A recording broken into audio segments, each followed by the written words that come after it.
أنا رمال كنيا بيا كمال كنور أونلاين تي بي شانل تكون كلير من جديد مكون لينغواس ما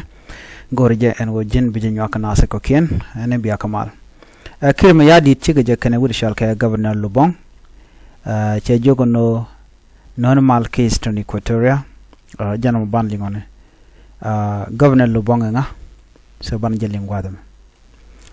governor lubong jan ramedane te ka dore ke is Equatoria eastern Equatoria me cha dorin cha jadak jang ko kiente shikan nganangan winami me shu ko ye to te ka peng midin me shu anak ka shu de me mishal ka lubong amene ude me je lubong point de shu karo ke ne ritual ke imurleni ko ken cha dorin cha bu mach jang ko ken jang ro jen ka bor an gwa sama shu ken murleni shu ken ka chol me gan ka chol karo ke ken o te ke ne ri sha mu da cha da kan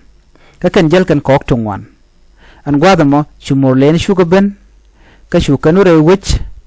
ke eastern Equatoria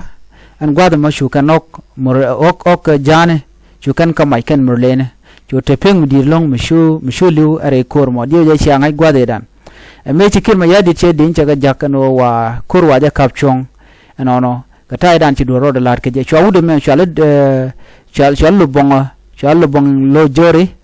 ano a chwa je gwanyen o jen chamat kenene kan iri konent ka eastern Equatoria ko jen te ro mi chalat cho man chalat din ka bur jega long ko din ka bur chikan de bere weida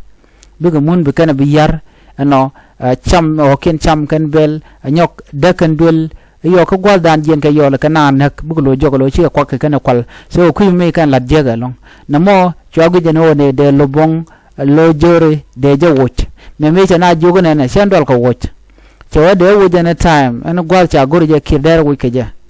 ko nga jeno gwata to ne temporary chen cha wo jungu belela wa je jen ke mayardit de woja me cha kan kana woch ano kajara medan eji chong bum ka kwine ne ka chang woi kana wuj ne kon diala kona dwal kan bang la jimu bum ila tok chang ke mayardit che jibu wuj